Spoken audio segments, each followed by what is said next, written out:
कि मन हर एक के अंदर में परमात्मा का ही दीदार करते हैं, तो हमारी भक्ति जो होती है वो सच्ची भक्ति हो जाती है। अब भेद नहीं तो दुनिया में भेद बहुत लगा पड़ा है, शाहूकार गरीब, साध चोर, ऊंच नीच, किसको प्यार करेंगे, किसको दरवाजे के बाहरी निकाल देंगे, किसको तो पिस्ता खिलाएंगे, किसको तो पानी गिलास की ऑफर नहीं करेंगे, भाई निकलो ये आया, ये पानी गिलास भी हराम का पी के जाएगा। कितना अंदर में भीतर में भेदभाव पड़ा है, उसको मिटाने का। अब बेचारी मना परमात्मा के सिवाय दूसरा देखना पाप है। जैसे जो औरत, पतिव्रत औरत जो होती है, वो कभी दूसरे मर्द को देखती भी नहीं है, कभी दूसरे मर्द का ख्याल भी नहीं करती है। क्योंकि मैं पतिव्रत हूं, मेरा पति है, मेरा ध्यान अपने पति में। तो जिसका ध्यान परमात्मा में है तो वो दूसरे में ध्यान फिर लगाती है। ये होती है सच्ची भक्ति। तो पहली रुकावट है अपना मन। फिर दूसरी रुकावट है कि जब तुम आगे बढ़ेंगे ना इस मंजिल में, तो तुम्हारे रिश्तेदार बोलेगा भाई इतना थोड़ी भगवान के लिए जाना चाहिए, इतना थोड़ी सत्संग में जाना चाहिए, थोड़ा थोड़ा, आधा आधा, 50-50, नहीं तो 20 सत्संग को दे दो, 80 हमको दे दो। भाई घर जीव कजे, बार जीव कजे, हित कजे, रूप कजे। जो थोड़ा कदम बढ़ाएगा बस वो आज से धीरे धीरे उसको पकड़ेगा। एक मिसाल आता है, बोलता है एक दिन क्या हुआ, एक सूरदास माँ थी, उसको बच्चे हो गए 3, उसमें 2 बच्चे तो सूरदासी पैदा हुए, लेकिन कभी कभी सूरदास को भी बच्चा होता है, आंख वाला बच्चा होता है, तो उसको आंखें थी।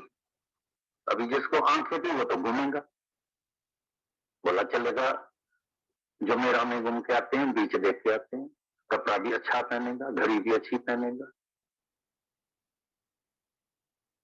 और वो जो सूरदास थे उसको कुछ भी पहना, गंदा कपड़ा पहनाओ, कैसा भी कलर, कैसा भी खाना दो, बोले खाना भी मेरे को सुंदर चाहिए, अच्छा चाहिए। एक दिन माँ ने क्या किया, उस बच्चे को ऐसा पकड़ के गई डॉक्टर के पास। बोला डॉक्टर साहब एक कृपा करो। बोला क्या करे? बोला इसकी दोनों ही आंख निकाल दो। डॉक्टर ने बोला पागल, मैं डॉक्टर हूं आंख का, मैं तो जिसको मोतिया बिंदु होता है वो भी उसका ऑपरेशन करके उसको नजर देता हूं, तुम कौन सी माँ है, अपने बच्चे के लिए आई है तो उसकी आंखें निकाल दो। बोला क्या करें, मैं भी सूरदास हूँ, मेरे 2 बच्चे भी सूरदास है, उसको तो मैं संभाल लेती हूँ दोनों को, लेकिन इसने बहुत तंग किया है मेरे को।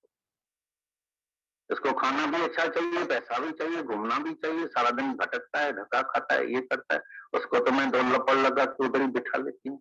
फिर बोलता है मेरे को अभी स्कूल में जाने का है, फिर फी चाहिए, फिर पैसा चाहिए, फिर सुंदर कपड़ा चाहिए, फिर बोलता है मैं कॉलेज में जाऊंगा, ये बनूंगा, डॉक्टर बनूंगा, इंजीनियर बनूंगा, मैं पैसा कहाँ से लाऊंगी? सूरदास होगा तो हम इकट्ठे एक ही फैमिली के हो जाएंगे। ऐसी तरह से दुनिया में जो भी सत्संग के आगे बढ़ेगा, बोलेगा इसको तो आंख मिल जाएगी, कभी डर लगता है, तो इसको आंख मिल जाएगी तो आजादी आ जाएगी, फ्री हो जाएगा, ये हो जाएगा, ममता व्यक्त हो जाएगा, ईगोलेस हो जाएगा, फिर तो खुश हो जाएगा। जो भी इस रास्ते में आते हैं सब रुकावट डालते हैं, कोई भी, चाहे गुरु नानक साहब, चाहे बुद्ध भगवान, चाहे स्वामी विवेकानंद, राम तीर्थ, जितने भी संत, जितने भी ब्रह्म ज्ञानी होके गए हैं, सब रुकावट डालते हैं। जल्दी शादी कर, बच्चा पैदा कर, फिर फर्ज पूरा कर, फिर कर, वो कर, जब हो जाएंगे ना तो बुढ़ों के लिए ये सत्संग रखा है सबने। नाम सत्य नाम गुरु जी, भाई प्रसाद बंद, प्रसाद के ऊपर प्रसाद झगड़ा होगा, प्रसाद के ऊपर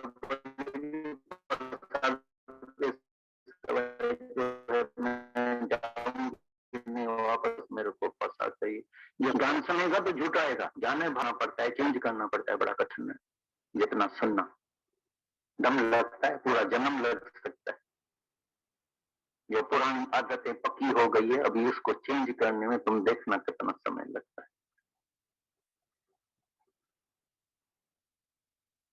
और जिसको आंख मिल जाती है वो जीते जी इस दुनिया में रहते हुए, घर में रहते हुए वो अंदर में फील करता है अभी मैं मुक्त हो गया। अंदर की आंखें, बाहर की आंखें नहीं, ये अंदर की आंख गुरु देता है। गुरु से तुमने देखा होगा ज्यादातर सब जो टीका देते हैं इधर सेंटर में देते हैं, क्योंकि इधर तीजा नेत्र है, ये दो डूंगरों के बीच में इधर तीजा नेत्र है, इसलिए जब कोई टीका देता है इधर टीका देते हैं।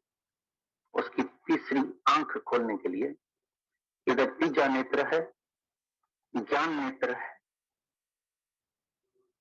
अंदर की आंख जिसको कहते हैं दिव्य दृष्टि, वो गुरु से मिलती है। नहीं तो इस आंखों ने, चमड़े के आंखों ने हमेशा धोखा दिया है, अब भी तुमको चमड़े की आंख धोखा दे रही है और दे, और चमड़े की आंख से तुम जरूर चमड़ा देखेगा, दूसरा देखेगा, दूसरा देखेगा, चित्र देखेगा, तुम्हारे अंदर किसी न किसी का चित्र आएगा, ख्याल चलेगा, किसी को अच्छा, किसी को बुरा, किसी को सुंदर, किसी को गोरा, किसी को क्या, जरूर तुम अंदर में जज करेगा।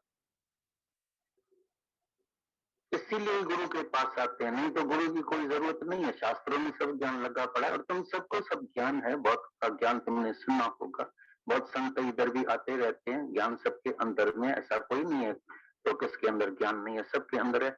लेकिन नेत्र लिया, सौदा किया गुरु से। कितने गुरु के दर्शन करने के लिए जाते हैं, संतों का दर्शन करने के लिए जाते हैं, हम बोलते हैं दर्शन तो किया, बहुत अच्छा किया, तुमने सत्संग भी सुना, बहुत अच्छा किया, तुम्हारा समय अच्छा पास हो गया, लेकिन गुरु से सौदा किया, नजर ली। इस चमड़े की आंखों से तो तुमको जगत सब दिखाई देगा, तो कभी तुम सुखी कभी दुखी भी होगा, तुमको सपना दिखाई नहीं देगा। तभी बोलता है चमजू अख्यूं अचायूं, चमजू अख्यूं अचायूं, पर दिव्य दृष्टि जरूरी। साबजे तत्वदर्शी गुरु, कौन नजर देगा? तत्वदर्शी गुरु, जो तत्व में रहता है, जो सच में रहता है, जो हमेशा परमात्मा में रहता है, जो अंदर वाले परमात्मा को जागृत करके बैठा है, अपने अहंकार को गंवा के बैठा है। सब गुरु से तुमको ये नजर नहीं मिलने वाली है, तो कोई भी गुरु आएगा नजर देकर नहीं देगा। सावजी तत्वदर्शी गुरु बनाए आप समान,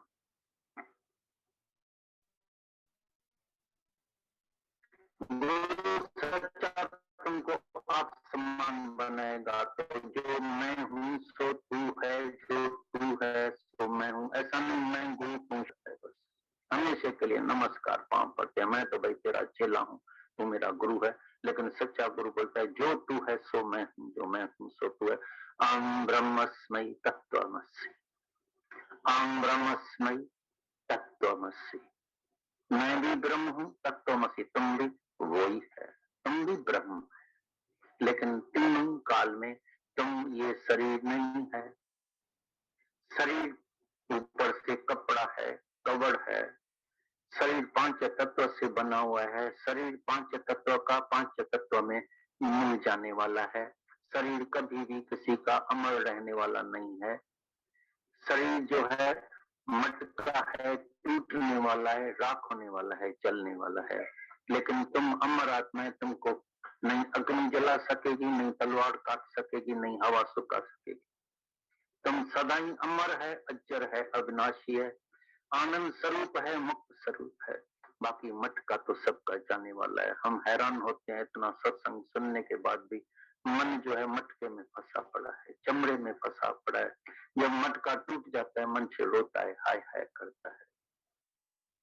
तुमको ये पहचान पहले ही होनी चाहिए।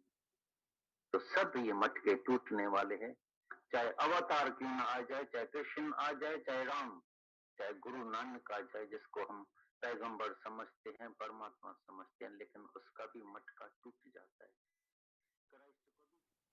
और मन को हम देखते हैं यही एक होता है शौक, इसको लगता रहता है कि मन माफिक सब कुछ हो रहा है, तब तो शायद परमात्मा राजी है। अगर कुछ भी उसको लगता है मन के विरुद्ध हो रहा है या मन से ऐसे नहीं हो रहा है, तो समझता है कि जैसे कि भगवान जैसे नाराज है हमसे, क्यों नहीं सुन रहा हमारी, हमारे मन जैसे क्यों नहीं कर रहा, उलझने लगता है। तो उसे लगता है देवता जो मुझसे रुष्ट हो गए हैं ना, आजकल मैं पूजा पाठ नहीं कर रहा हूँ, वो भी रुकावट के रूप में अंदर में आते हैं। और ये पूरी तरह से अद्वैत का ज्ञान समझने नहीं देते किसी व्यक्ति को। जो बाहर से हम देखते हैं द्वैत के इन सब चीजों में लगे रहते हैं, पूजा पाठ बातों में अपने मन को उलझाए रखते हैं, पूरा तत्व नहीं समझ पाते, अंदर से तत्व दृष्टि नहीं बना पाते। देवताओं के आचरण को नमन करना चाहिए, उनके आचरण को स्वीकार करना चाहिए। हनुमान जी की भक्ति करो तो उनकी भक्ति को सीखो। शिव जी की अगर पूजा करते हो तो तुम शिव जी से उनका वैराग्य भाव समझो, उनका ज्ञान का भाव समझो। कृष्ण की अगर तुम भक्ति रखते हो तो कृष्ण से उसका पूरा ब्रह्म ज्ञान समझो, कृष्ण से उसकी लीलाओं में कैसे वो उपराम था वो भाव सीखो। तो जो सीखना था हमें मूर्तियों से, भगवान की साकार भक्तियों से, वो ना सीख करके हम एक डर और मांगने वाला हिसाब बनाए रखते, तो फिर वो भी हमारे लिए रुकावट बनते हैं। लेकिन जब ज्ञान की सही नजर आ जाती है और आपकी अंदर की भावनाएं सही हो जाती हैं, अब लगता है देवता सब आशीर्वाद दे रहे हैं, वो सब राजी हैं। ऐसा नहीं है कि कोई गुरु तुमको कहीं ऐसे भगवान की कोई अगर भावना रख के बैठा है तो वहां तुम्हारे को ऐसे झुकने नहीं देगा या प्रेम नहीं करने देगा। प्रेम भी करोगे, झुकोगे भी, लेकिन अंदर से ज्ञान सहित, सत्य समझ करके। तो मन संबंधी देवता, लोक वासना, देह वासना, शास्त्र वासना, दादाजी अक्सर ये तीन के सेट हैं पूरे, नहीं करने देते हैं, बीच बीच में रुकावट डालते रहते हैं। लोक वासना, लोग क्या कहेंगे, दुनिया वाले क्या कहेंगे। अब ये मार्ग है तो दुनिया से उल्टा, सब दुनिया में उल्टे मार्ग ही जा रहे हैं, यानी सीधा मार्ग पकड़ता है तो फिर लोग उसको ऐसे कुछ ना कुछ उसके लिए कहते रहते हैं, बोलते रहते हैं। बाकी दुनिया में तो सब परमात्मा से विपरीत जगत में ही आसक्त होते चले जाते हैं, उसी में अटकते चले जाते हैं। तो विचार करो गुरु को कितनी मेहनत करनी पड़ती है तुम्हारा मन जगत से मोड़ने के लिए, कहाँ मुड़ता है, कितना थोड़ा थोड़ा। इसलिए शुरू के फेस में तो बहुत अधिक गुरु का संग करके ऐसी प्रीत चढ़ जाए, इतना प्रेम हो जाए। किसी को बोला गया है जितनी प्रीत हराम से उतनी हरी से हो जाए। ये तो मन मुड़ता है क्या जगत से, सोचो। ये तो कभी कभी कोई तकलीफ आ रही होती तो थोड़ी देर के लिए वैराग्य लाता है, फिर ऐसे फिर मुड़ जाता है। फिर थोड़ी आसानी हो जाती है जीवन में, फिर वो ऐसे, फिर जगत कोई सत्य मानने लगता है, व्यवहार कोई सत्य मानने लगता है। ये पूरा किसी बिरले का बनता है जिसके अंदर गुरु ये संस्कार पैदा कर दे, ये ज्ञान का भाव इतना पैदा कर दे, इतना प्रेम डाल दे परमात्मा से, अपना स्वरूप जानने का मोक्ष इच्छा इतनी अच्छे से गुरु भर दे उसके अंदर। तेरे मनुष्य जन्म का उद्देश्य है मोक्ष पाना, परमात्मा को पाना, सत्य को पाना, यानी ज्ञान से इतनी प्रीत जब करा देता है, भक्ति भी यहाँ पर पूरा काम नहीं कर पाती है। दुनिया के कर्म में तो आदमी उलझा ही रहता है, कर्मों में, कर्म योग में सोचता मैं कर्म कर लूंगा, योग लगा करके नहीं कर पाएगा। जब ज्ञान देता है गुरु साथ साथ, और ज्ञान में हमारा आकर्षण हो जाता है, सत्य समझने में हमारा आकर्षण हो जाता है, ज्ञान सुनते सुनते ज्ञानमय होने का मन करता है, तब जाकर के धीरे धीरे हमारा ये लोक वासना छूटती है, देह वासना छूटती है। लोक वासना, देह वासना, शास्त्र वासना, अधिक शास्त्र पढ़ लिए होते हैं तो भी बुद्धि उलझी रहती है, पूरा सत्य नहीं समझ पाती। शास्त्र का भी एक अभिमान सा बन जाता है, मैं तो ये जानता हूं, मैं तो इतना जानता हूं, तब भी अपने मन को गुरु के आगे नहीं मोड़ पाता है। फिर वो पढ़ा हुआ व्यक्ति को फिर जैसे सिखाने में और समय लगता है, उसकी भी धारणाएं शास्त्रों की जो है वो वासना की तरह बन जाती हैं। ज्ञान जितना सहज है वो नहीं समझ पाता इंसान। तो बोला कोई भी कार्य सामने आता है तुम्हारे तो तत्परता से करो, ये ज्ञान की सुंदर समझ है। अपने आप आई हुई सेवा, अपने आप आया हुआ कोई हुक्म, अपने आप आया हुआ कोई कार्य जीवन में आता है तो ज्ञानी कभी भी आलस्य नहीं दिखाता, वो उसमें पूरी तत्परता रखता है। स्त्रियों के सामने गृहस्थ की सेवा आ सकती है, पुरुषों के सामने कार्य व्यवहार आ सकते हैं, दुनिया में कोई ऐसी बात आ सकती है, अपने आप इच्छा से ना आए, दोनों में अंतर समझ लेना। एक हम बैठे बैठे संकल्प करते हैं, इच्छा करते हैं तो कोई चीज बनती है। ज्ञानवान निरीक्षा होता है, संकल्प विकल्प रहित होता है। फिर प्रारब्ध उससे गमच्छी मार करके काम करा रही होती है। अब उसकी जीवन की जो प्रारब्ध है वो उसके सामने कोई कार्य ला रही होती है, तो उसको वो तत्परता से करता, आलसी नहीं होता, प्रेम पूर्वक करता है उसके कार्य को सारे को। कुछ पकड़ना भी नहीं है, कुछ त्यागना भी नहीं है। मुश्किल शब्द ही नहीं बचा ज्ञानी के लिए, क्योंकि उसने अंदर से जान लिया सब जग चलनहार। इसलिए ज्ञान की समझ वाला कभी भी इस उलझन में नहीं आता कि करूं कि नहीं करूं, इसमें क्या करूं, इसमें कैसे करूं, ऐसे नहीं सोचता। सामने से हुक्म आया है, कोई सेवा की आवश्यकता है, तत्परता से कर देता है। उसने तो बस अपने विकारों को बस जीतना है हर वक्त। इसलिए हर कर्म में उसके अपने को निर्विकारी बनाता रहता है। मोह को जीता हुआ है, लोभ को जीता हुआ है, अहंकार को जीता हुआ है। बाकी कर्म उसकी सेवा तत्परता से हो रही होती है। तो मुश्किल शब्द नहीं बचा उसके लिए। जब कुछ करना ही नहीं है तो मुश्किल क्या।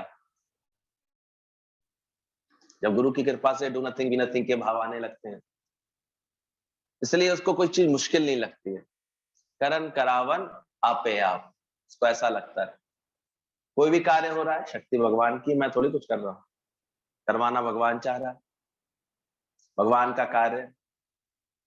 वरना देखो कैसे कैसे मनोभाव रख के बैठते हैं, कभी आलस में काम को बिगाड़ते हैं, कभी लापरवाही में काम को बिगाड़ते हैं, तत्परता नहीं रखते ना, तो अक्सर काम उलझने लगता है।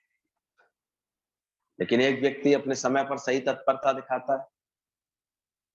कहते हैं एक स्त्री थी, बूढ़ी औरत थी, उसने देखा पटरी खुली हुई है, ट्रेन आएगी तो ट्रेन इससे गिर जाएगी, उसने पटरी तोड़ दी है किसी ग्रुप ऐसे जो है, और उसे कुछ नहीं सोचा, वो जल्दी से अपनी चारपाई उठा लाई और वहीं लगा करके उसमें आग लगाई। उसने आग की लपटें उठी तो उसने हिला हिला करके कैसे भी जो आती हुई ट्रेन को रोक दिया। एक उसके अंदर निष्काम भाव आया, सामने सेवा आई, उसने तुरंत कर दी। ऐसे प्रेम था उसके अंदर में कि भाई ऐसे ट्रेन जाएगी तो ट्रेन में बहुत लोग हताहत हो जाएंगे, मारे जाएंगे, ऐसे कर दो। आज तक उस औरत की बरसी बनाई जाती है श्रद्धा से। आज तक उसको जो है याद करते हैं लोग रेलवे में, देखो इसने इतने लोगों का संकट से बचाया। तो आ गया ना कर्म सामने। अंदर देखो तुम्हारे निष्काम प्रेम होगा, सही समझ होगी, तो ऑटोमेटिक तुम्हारे सामने कर्म आएंगे और तुमसे प्रेम से हो रहे होंगे। उसमें अभिमान कैसा करना, कर्ता भाव कैसा करना। लेकिन व्यक्ति फिर भूल जाता है, करने के बाद उसे लगता है मैंने किया, देखो मैंने इतनों को बचाया, मैंने ऐसा किया। यहां से फिर वो कर्म उसके खाते में फिर आ जाता है। ये तो करा तो भगवान रहा होता है सहज ज्ञान से। तो देखना, कर्ता भाव नहीं है तो ज्ञान सहज ही हो गया। तुम असहज हो गए हो, अब तक कर्ता भाव में आके कर्ता भाव छोड़ने से में परेशानी हो रही है तुमको। गुरु ने कर्ता भाव छुड़ा दिया है। मिटा दे अपनी हस्ती को तभी मस्ती में आएगा। बीज अपनी हस्ती मिटाता है तो पेड़ हो जाता है। इसलिए जो पहला कार्य है सत्संग में आकर के वो है श्रवण। हम श्रवण करना सीखें ज्ञान को। समय निकाल करके गुरु की वाणियों का जब हम श्रवण करते हैं तब उनके सही भाव हमारे हृदय में बैठते हैं। और इसमें भी श्रवण भी देखो, अब देखो एक बच्चे को शिक्षित करने में कम से कम 21-22 साल लग जाते हैं, तब वो ग्रेजुएट या पोस्ट ग्रेजुएट बोला जाता है। शुरू में तो वो देखो कैसे कोशिश करता है आ लिखने की, डॉट डॉट डॉट डॉट वाली पुस्तक होती है, उस पर वो ऐसे पेंसिल घुमा के आ लिखता है। लिखते लिखते दूसरी साल में वो दो दो शब्द जोड़ करके लिखने लगता है। तीसरी साल में 3-3 शब्द पूरा सेंटेंस थोड़ा लिखने की कोशिश करता है। तब कहीं जाकर के धीरे धीरे वो सेंटेंस को लिख पाता है, समझ पाता है, पढ़ पाता है, तब जाकर के उसकी। तो ऐसी सत्संग में भी शुरुआत में जल्दबाजी नहीं करना। यहाँ के भी भाव पकड़ते पकड़ते पकड़ में आते हैं।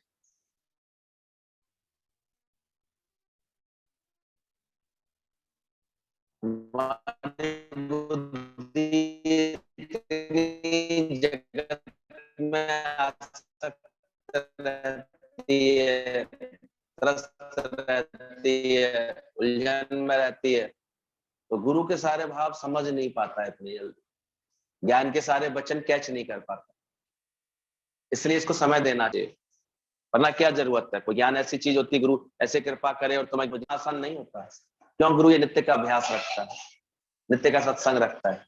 हमारे यहाँ किसी ऐसे प्रलोभन में या किसी चमत्कार में गुरु नहीं मन को अटकाता। वो जानता है तुम अपना अभ्यास जितना कर लोगे उतना ये समझ तुम्हारी पक्की होगी, तो श्रवण जितना अच्छा होता जाएगा तुम्हारा, सब कार्य ऑटोमेटिक होते हैं। इस सत्संग में ही बस बड़ा, सत्संग से भी बड़ा सत्संग है ये। तो सत्संग ऐसे है जैसे तुम्हारे सामने भोजन परोसा, बहुत पार्टी में बैठे होते हो, इसमें तुम्हें क्या पसंद है प्लेट उठा करके वही तो रखो जो तुम्हें पसंद है और जितना खा सको। कभी कोई लोग सत्संग की बातों से भी उलझने लगते हैं, अरे ये बात समझ में नहीं आ रही है, नए नए शब्द लगते हैं, बातें लगती हैं। तो गुरु कहते हैं हैरान परेशान मत हो, तुम अपने हिसाब से चुन लो इसमें, या भी इन बातों को लेकर के परेशान मत हो। छोटा बच्चा है वो अपने हिसाब से डिशेस चुनता है, बड़ा है तो अपने हिसाब से चुन लेता है। तो ये भी एक सत्संग जो ये परोसा जाता है ना सुबह सुबह नियम से, इसमें गुरु तो बहुत वैरायटी परोस देता है।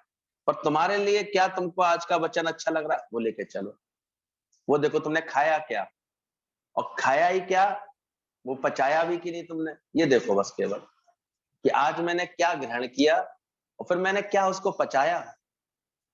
मैंने संकल्प किया वो ये वचन मेरे, ये भाव मेरे आचरण में आ जाए, ये बात मेरे जीवन में आने लगे, तब समझना पचाया तुमने इसको, आ जाए ठीक से। तो इसलिए जल्दबाजी भी नहीं है। तुम्हारे तरह तरह का भोजन सत्संग में परोसा जाता है, बड़ी पार्टी है, तुम्हें क्या पसंद है उतना रखो, जितना खा सको उतना, और वेस्ट नहीं करो, इत्मीनान से खाते हो, जितना कितना भी खा लो पर हजम कर सको। समझदार माँ बच्चे को यही समझाती, उतना खाओ जितना तुम बेटा पचा सको, हजम कर सको, नहीं तो उल्टी हो जाएगी, नहीं तो अपच हो जाएगी, तुमको पेट खराब हो जाएगा तुम्हारा। तो ऐसी ओवर ईटिंग से क्या फायदा होगा। सत्संग भी कुछ लोग कभी कभी बहुत ओवर ईटिंग करते हैं, इसका भी सत्संग सुन लिया, उसका भी सत्संग सुन लिया, इसका भी सत्संग सुन लिया, हजम कुछ नहीं होता है, तो कोई लाभ नहीं होता। इसलिए बोला गया एक जगह पूरा मन रख करके पूरे वचन ऐसे ठीक से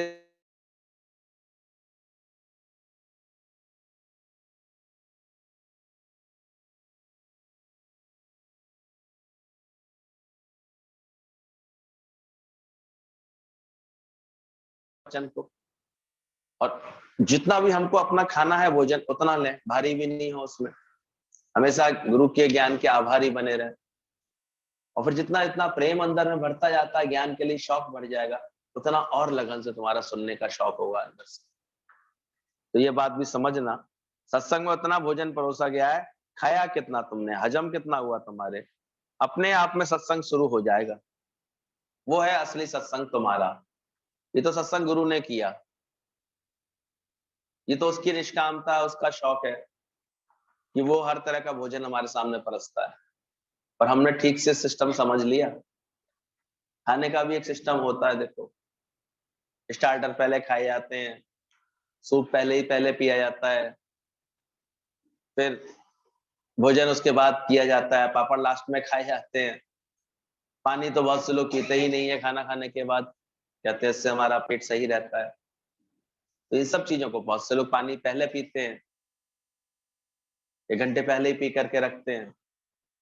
सही सिस्टम भी तो होता है उसका। तो ज्ञान भी देखो तुमने ठीक प्रकार से उठाया, पहले हल्के हल्के वचन समझ करके तुमने उस पर अपनी को जैसे खुशी बनाई, आनंद बनाया।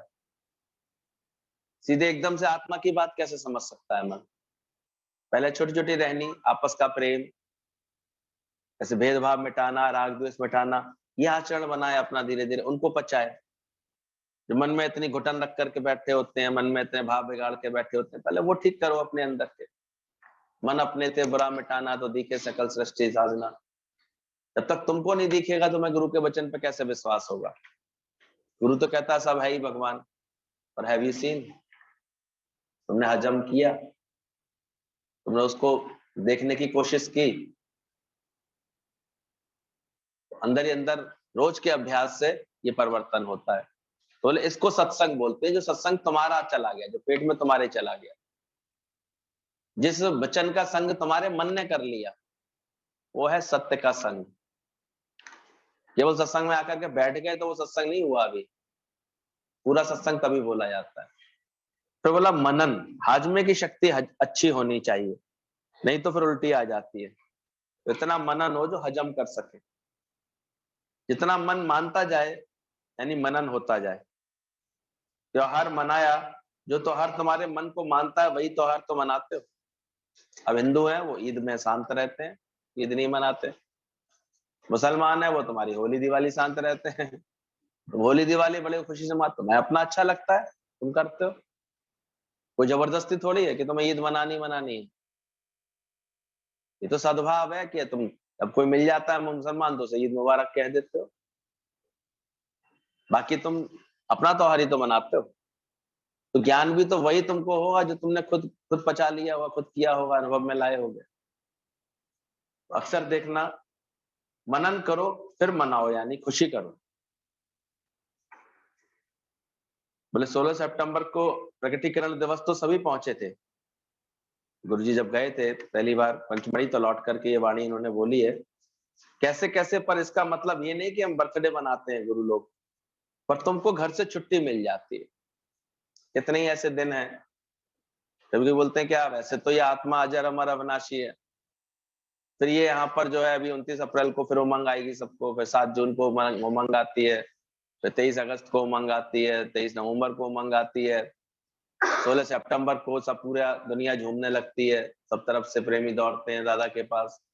अनेक ऐसे दिन है, नई साल का मौका ढूंढते हैं, गुरु पूर्णिमा का मौका ढूंढते हैं। तो बोले ये दिन कुछ ऐसे बन जाते हैं, इसमें तुमको खुद उमंग आती है। समय समय पर गुरु ऐसी चीजें बना देता है, इन चीजों को, जो हमारे गुरु से जुड़े हुए दिन होते हैं वो ऐसे यादगार बन जाते हैं। तो इसका मतलब ये थोड़ी है कि गुरु अजर अमर आत्मा से वो अपनी बरसी बनवा रहा है। वो एक मौका होता है हमारे लिए कि हम छूट करके गुरु के पास आ सकते हैं। इस बहाने हमको अपने घर परिवार में से छुट्टी मिल जाती है, इस बहाने हमारा मन उमंग रखता है कि नहीं नहीं चलो गुरु के पास मिलने जाए।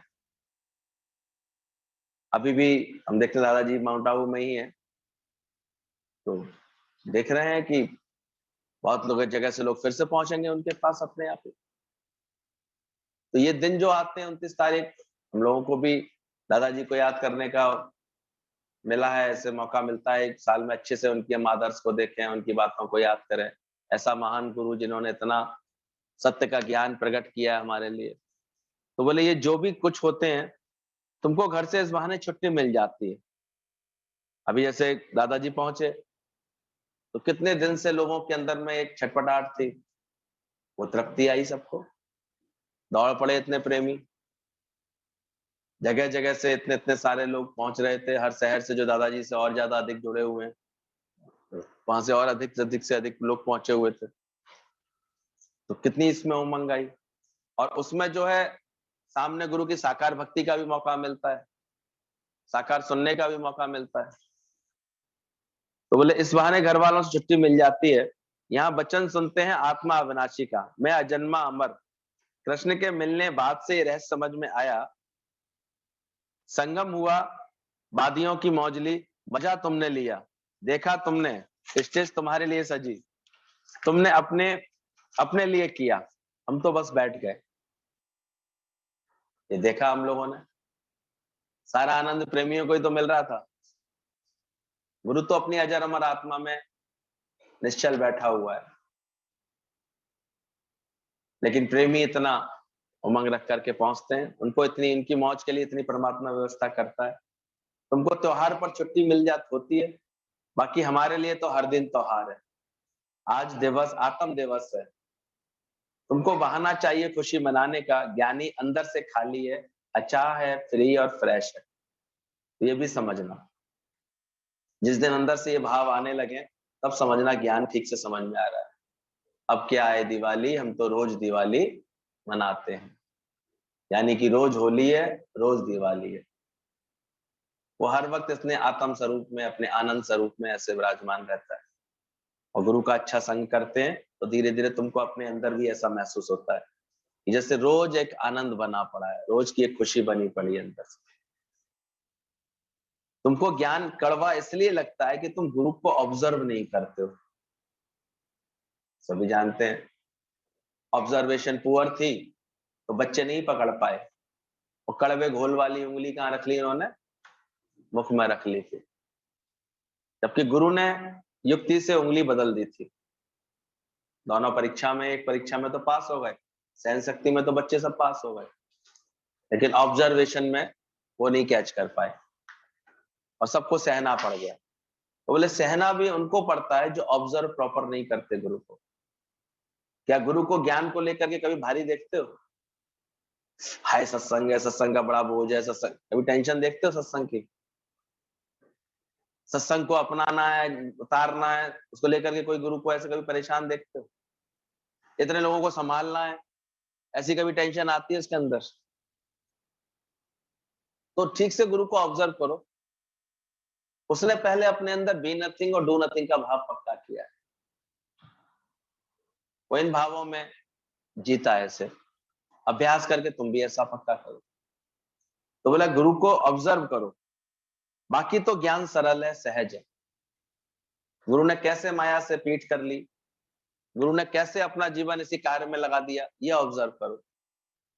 उसने ऐसा क्या समझा, उसने कैसे अपने गुरु से प्रेम निभाया। भगवान ने इतना प्रेम रखा अपने गीता भगवान से कि 28-30 साल ऐसे उनके पीछे दौड़े, उनकी लगन में रहे, इतना अपने को समर्पित किया, उनकी प्रेरणा मिली तो इतना कार्य किया फिर निष्काम भाव से। ये ऑब्जर्व करो ना, गुरु ने क्या किया, गुरु ने कैसे अपने को माया से उपराम किया, कैसे इस कार्य में अपना जीवन लगाया, कैसे एक नियम के साथ चला, प्रेम के साथ चला। तो नेम प्रेम टेम ये अपने जीवन में धारण करो। तो बोला क्या, गुरु को ऑब्जर्व करो, लुक ऑब्जर्व। पूरा लव प्रेम से तभी होता है गुरु को। देखो गुरु को, वो कैसे परिस्थितियों में भारी नहीं है, वो कैसे सबको रिझा करके रखता है। उसने ऐसा कैसा वातावरण बनाया है कि उसके लिए संबंधी, घर परिवार कोई रुकावट नहीं बना हुआ है इस कार्य के लिए। वो किस भावना में रहता है उनके साथ, उसके कार्य में प्रेजेंटेशन कैसा होता है, उसके लिए ज्ञान इतना सरल कैसे हो गया। ये हमको ठीक से ऑब्जर्व करके, प्रश्नोत्तर करके सीखना चाहिए, अंदर कैच करना चाहिए इसको अच्छे से। उसने कैसे गुरु के वचन को यस यस करके लिया है, कैसे उसने अपना तन मन धन अर्पण किया है, उसकी आसक्ति मिटाई है। तो यह ऑब्जर्व करना चाहिए। वो कैसे सर्व के लिए सोचता है, सर्व के लिए जीता है, सबके लिए भाव रखता है। यह ऑब्जर्वेशन जैसे जैसे बढ़ाते जाओगे अपने अंदर, इन भावों में अपने को उतारते जाओगे, तो तुम्हारा भी जीवन ऐसा बनता जाए। आप जपे और नाम जपावे, सुनत कहत रहत गति पावे। तो तुमको ज्ञान कड़वा इसलिए लगता है क्योंकि तुम गुरु को ऑब्जर्व नहीं करते हो, ठीक से ऑब्जर्व नहीं कर रहे। छोटे छोटे बातों में ही ऐसे छोटी सोच और छोटी मोच तुमको अटकाए रखती है। अरे बड़े बनो, विशालता लाओ अपने जीवन में। जरा घटना घट गई, कोई बात हो गई, तो उसमें इतना उलझ के क्यों बैठ जाते हो? अरे तो चलता रहता है, जगत है, परिवर्तन तो होता ही होता रहेगा।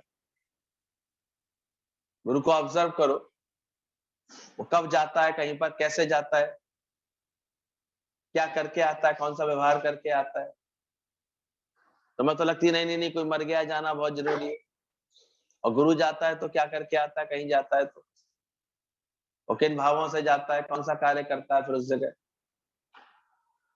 ये ऑब्जर्व करो, कैसे उसने पहले ब्रह्म भाव पैदा किया है अपने अंदर।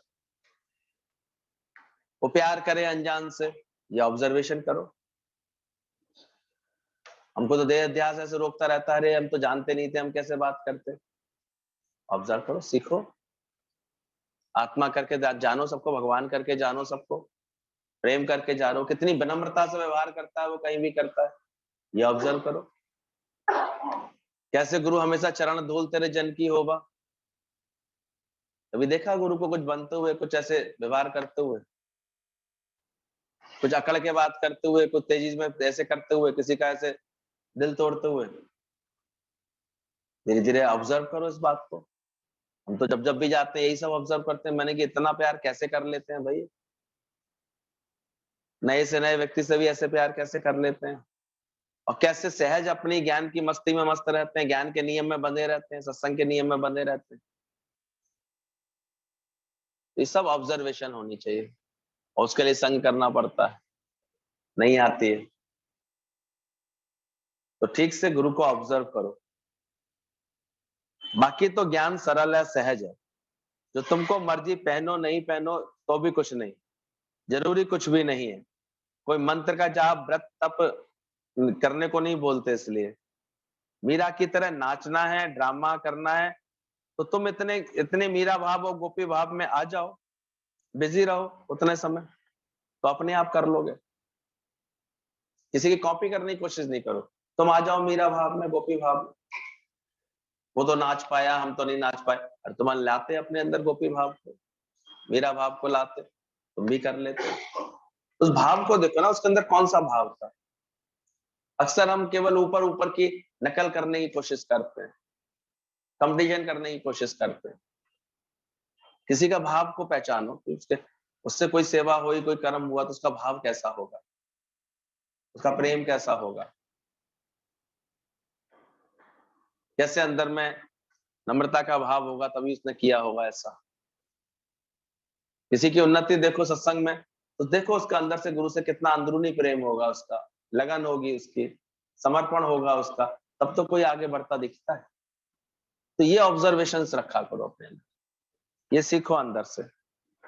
ज्ञानी की आत्म आनंद की में तृप्ति है, उसकी तृप्ति तुम्हारे से नहीं है, पर तुम भगवान के प्रेम में उसके सामने ईश्वर इष्ट है, नाचते हैं, तो ठीक है। आज गुरु के सामने तो देखो कैसे सारी प्रकृति हरी भरी होती है, नाचती है, गाती है, मौज करती है। पर कभी गुरु को ऑब्जर्व करो, हम लोग देखते थे, अभी भी दादाजी को देख करके हैरानी हो रही थी। उनकी आंखें इतनी शून्य में थी, इतनी शांत थी, कोई ऐसी हलचल नहीं। इतना मान सम्मान देख करके वो कहीं उसमें विचलित हो रहे हैं, कुछ ऐसे हो रहे हैं, या कुछ पाना चाह रहे हैं, कुछ एकदम शांत। फिर वही अपनी आत्मा पर वाणी शुरू कर रहे हैं, तो फिर ज्ञान से, आत्मा से। यही सच पहचानो, ऑब्जर्व करो।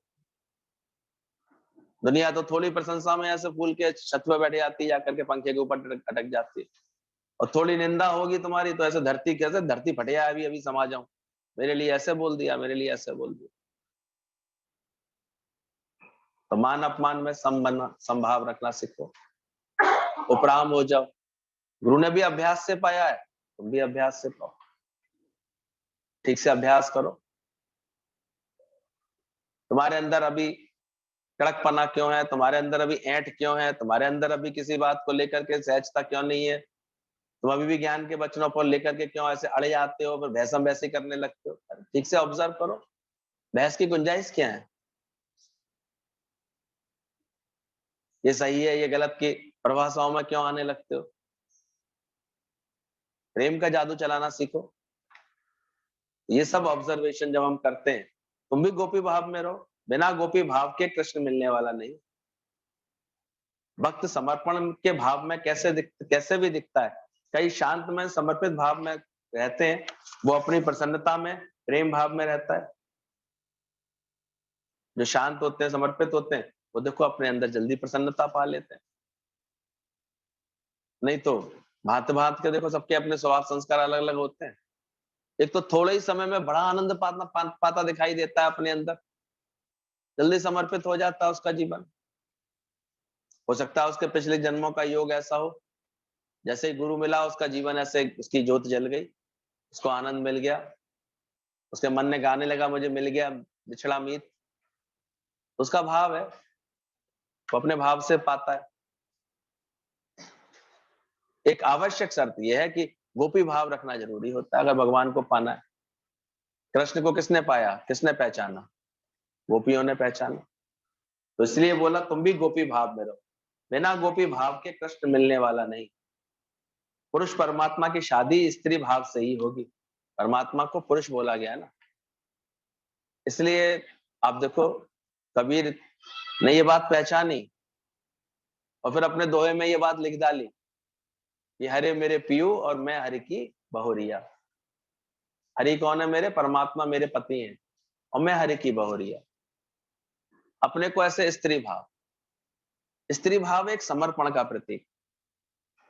जब हमारा मन समर्पित होता है, पुरुषों से अधिक अपेक्षा समर्पण का भाव स्त्रियों में ज्यादा होता है।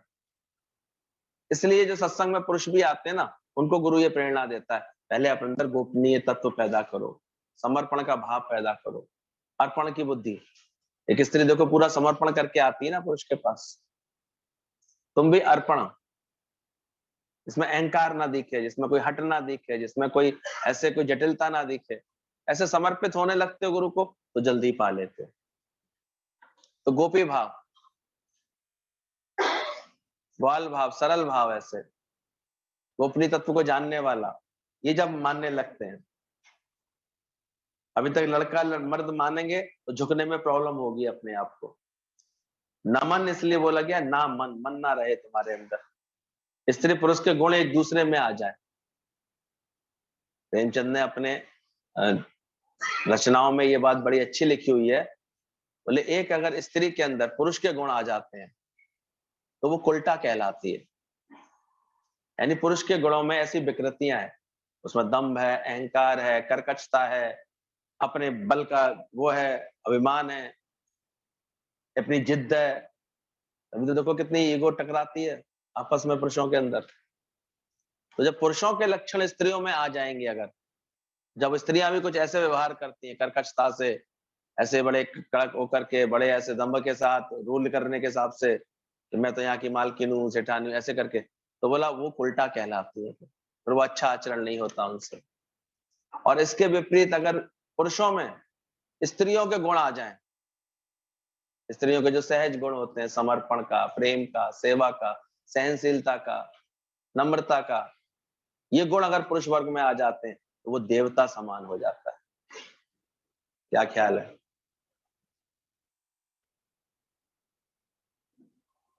तो बेटर हाफ कौन हुआ?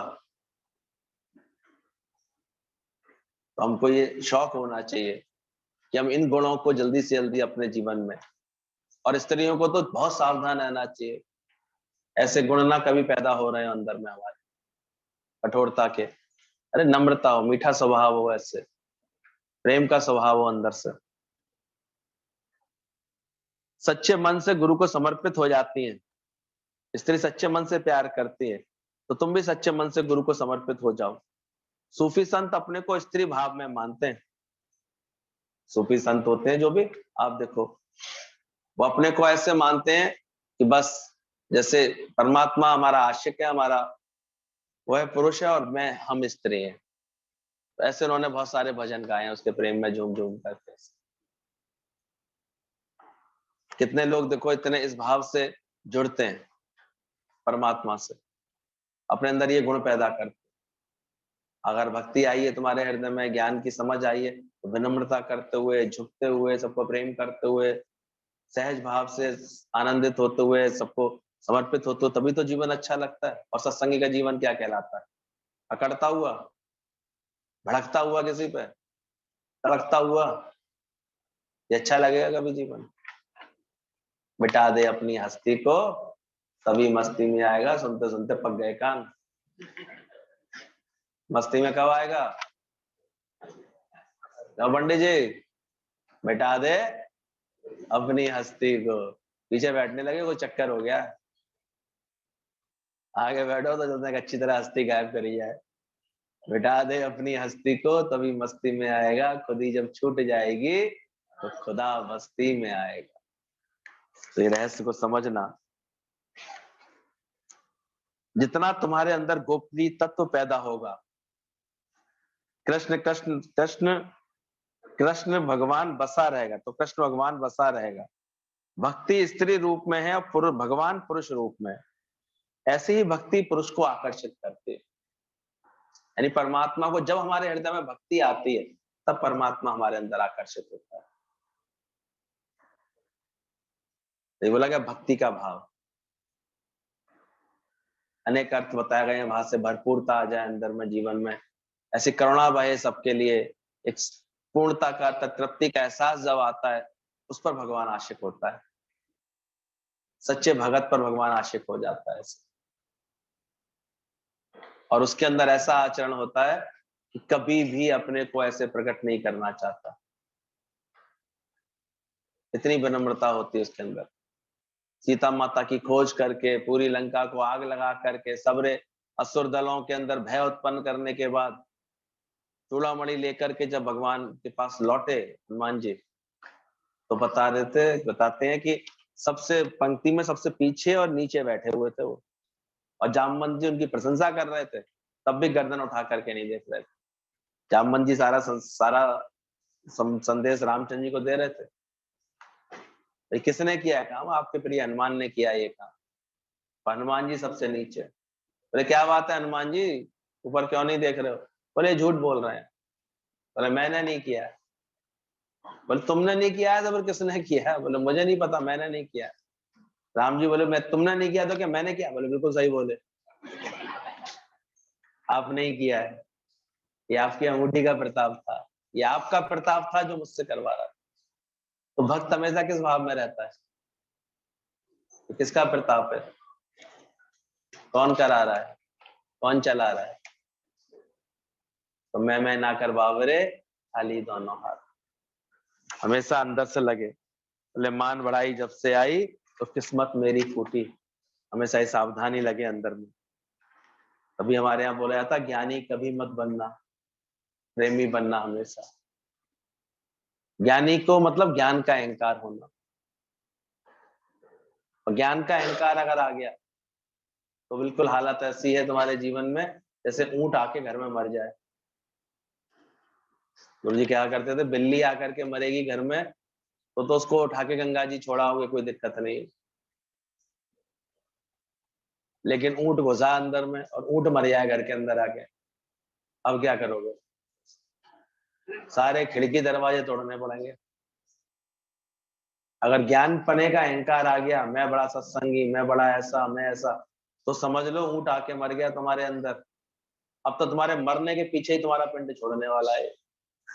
इतनी खतरनाक स्थिति है, इसलिए हमेशा बचना। शुक्र है जीव भाव, शुरू में जीव भाव होता है, उसके अहंकार को गुरु खत्म कर देता है। ज्ञानी की जो पहचान होती है वो यही होती है। जो ज्ञान का अहंकार आ गया, पहचान क्या होगी? सत्संग की वासना आ जाएगी उसके अंदर, सत्संग सुनाने की वासना आ जाएगी, सुन नहीं पाएगा फिर वो। सत्संग बढ़ाने की वासना आ जाएगी। सुनो, एक ब्रह्मज्ञानी का सहज बढ़ता है सत्संग, वो अलग बात, उसको बढ़ाने की वासना नहीं होती है। उसके प्रेम में हो रहा होता है जो कुछ हो रहा होता है, इसलिए उसके पास कोई गिनती नहीं होती है कभी भी। तो ये ज्ञानवान पोज करेगा, वो अपना ज्ञानवान दिखाने की कोशिश करेगा। इसलिए ज्ञानी नहीं बोला, प्रेमी बनना, ज्ञानी बन के नहीं चलना। जीवन में देखना गुरु ही कार्य कर रहा है, ऐसी भावना रखना। मान बढ़ाई जब से आई किस्मत मेरी फूटी। इसलिए गुरु जी कहते थे अगर महीने 2 महीने तुम किसी निष्काम सेवा में रहते हो, कहीं जाते हो, कार्य करते हो, तो फिर महीने 2 महीने आकर के गुरु की शरण में भी मरना चाहिए। तब ये समझ पक्की होती है, नहीं तो अहंकार बढ़ जाता है। इसलिए समय समय पर गुरु के दर जाकर के अपने अहंकार को धोना, अपने अंदर के ज्ञानी पने की बदबू ना आ रही हो अंदर में, उसको धोना, ये एक आवश्यक होता है। इसलिए गुरु के द्वारे तेरा आना ही बहुत है, ये समझ आनी चाहिए। ये मिटना तुम्हारे अंदर गोपी तत्व पैदा करेगा। जितना मिटते जाओगे उतने तुम्हारे अंदर मिलके आग और भड़के। चुप्पी नहीं आनी चाहिए। गुरु से मिलन के बाद तुम्हारे अंदर में ज्ञान जानने की, सत्संग समझने की आग और भड़क रही है कि नहीं भड़क रही है, भी देखना चाहिए। वो और भड़कनी चाहिए। हम तो सोचते हैं कि हम अपनी तृप्ति करने के लिए आएंगे, पर नहीं, शुरू में आग और भड़कनी चाहिए। एक अंदर से जोश जागना चाहिए कि अरे ये जीवन मैंने अभी तक ऐसे ही कमाया, अभी तक मैंने भगवान को नहीं जाना, अभी तक सच को नहीं जाना। ये सच्चे गुरु के मिलने की निशानी है, जो अतृप्ति दे पहले हमारे जीवन को, शौक दे ऐसा परमात्मा की तरफ। लगन दे दे कि जितनी प्रीत हराम से उतनी हरी से हो जाए। जितने बन के खड़े हो जाओगे तो मिटा दिए जाओगे, और मिट जाओगे तो बन जाएगा तुम्हारा दिल। सत्संग तुम्हारे अंदर बैठ जाए और कुछ अच्छा ना लगे, विरह बीमारी वाला गुरु के पास रहता है। इसको ये विरह लगता है, वियोग लगता है, वो जल्दी जल्दी योग युक्त होता रहता है। इसलिए गुरु से हटे तो फिर गुरु की याद उसे खींच के लाए। ऐसे व्यक्ति के अंदर अब इतना जब प्रेम भाव जुड़ेगा, तब तो गुरु उसको संसार से अलग कर पाएगा, वरना कैसे अलग हो पाएगा। सोचो, जितनी प्रीत हराम से उतनी हरी से कब जुड़ेगी? क्योंकि बातें करने से वो जुड़ जाएगी, सुनने से जुड़ जाएगी। जगत इतनी ज्यादा प्रभाव वाला है, मुझसे भी ज्यादा प्रभाव वाली मेरी ये माया है, भगवान ने बोला है। इससे बच नहीं पाता इसलिए कोई।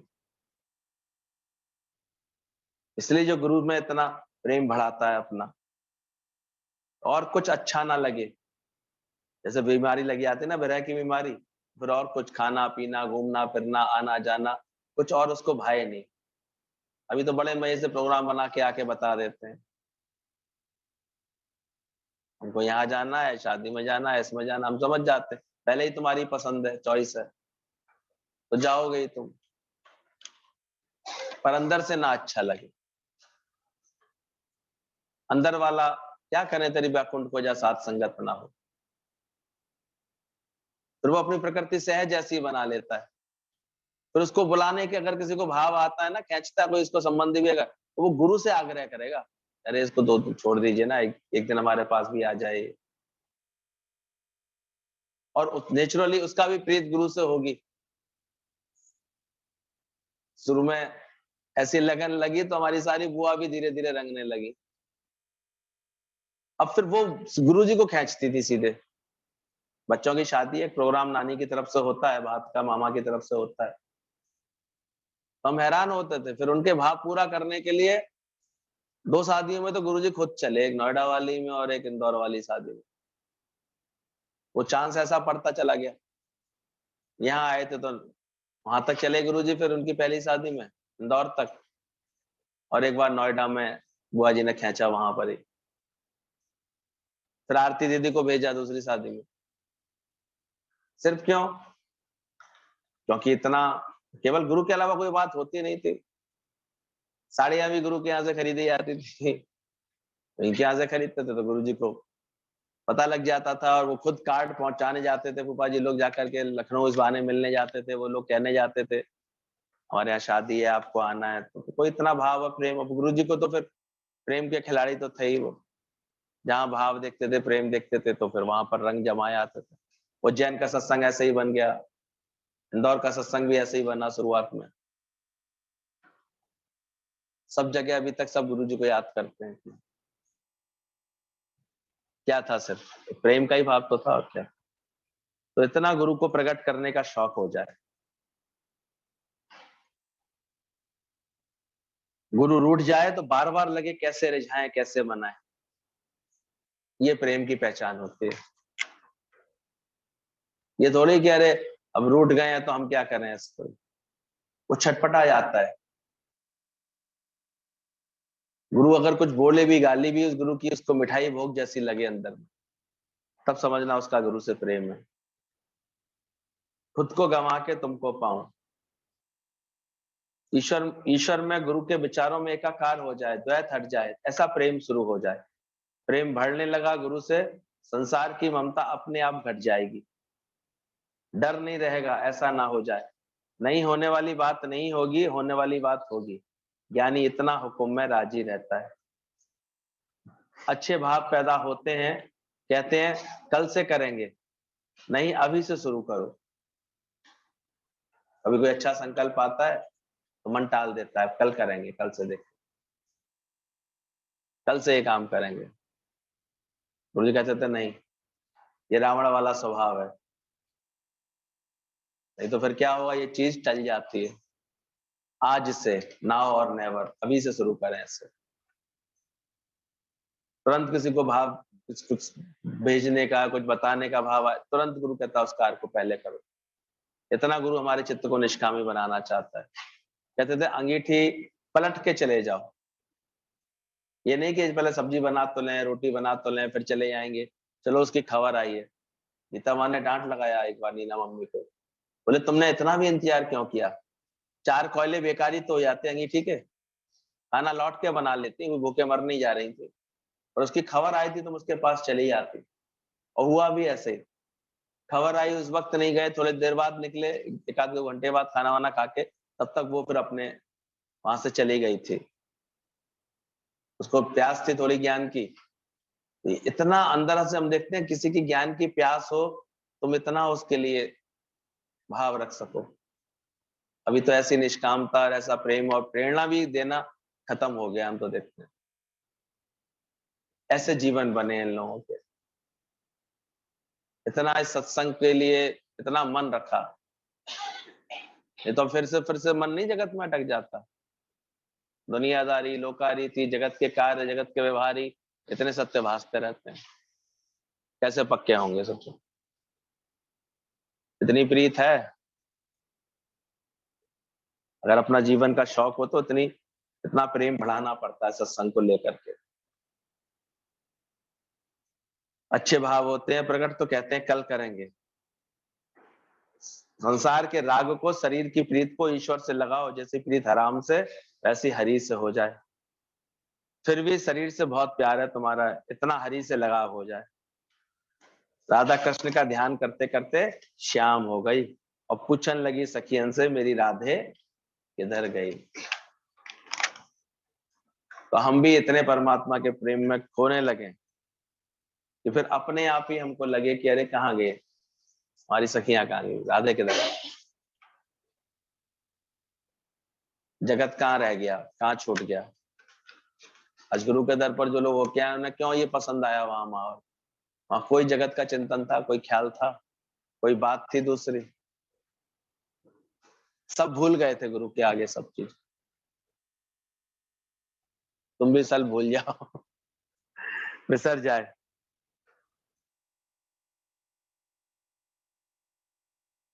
कहते थे गोपियों के साथ, कृष्ण के एक 16,000 रानियां थी, इसके बावजूद भी कहता था ब्रज बिसरत नहीं, उधो मोए ब्रज बिसरत नहीं।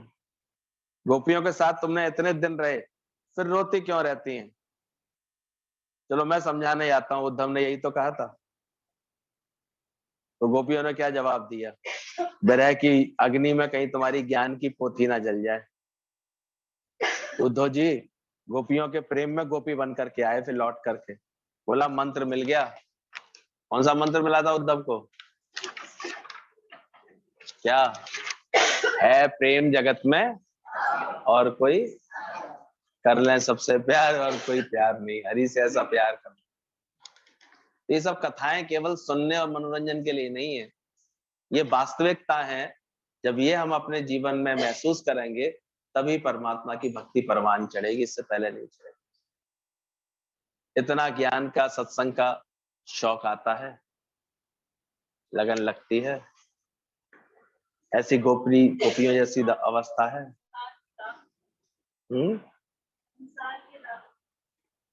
संसार की राग कहां से आ गई इसमें?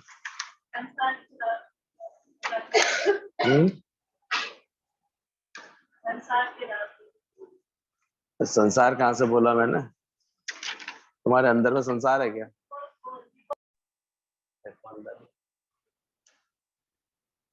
ऐसा सत्संग ना मिले कभी किस दिन तो अंदर से रोना है इसके लिए कि आज सत्संग नहीं मिल पाया। अरे आराम से ठंडे ठंडे पड़े रहते हैं, कोई बात नहीं, कल चले आएंगे।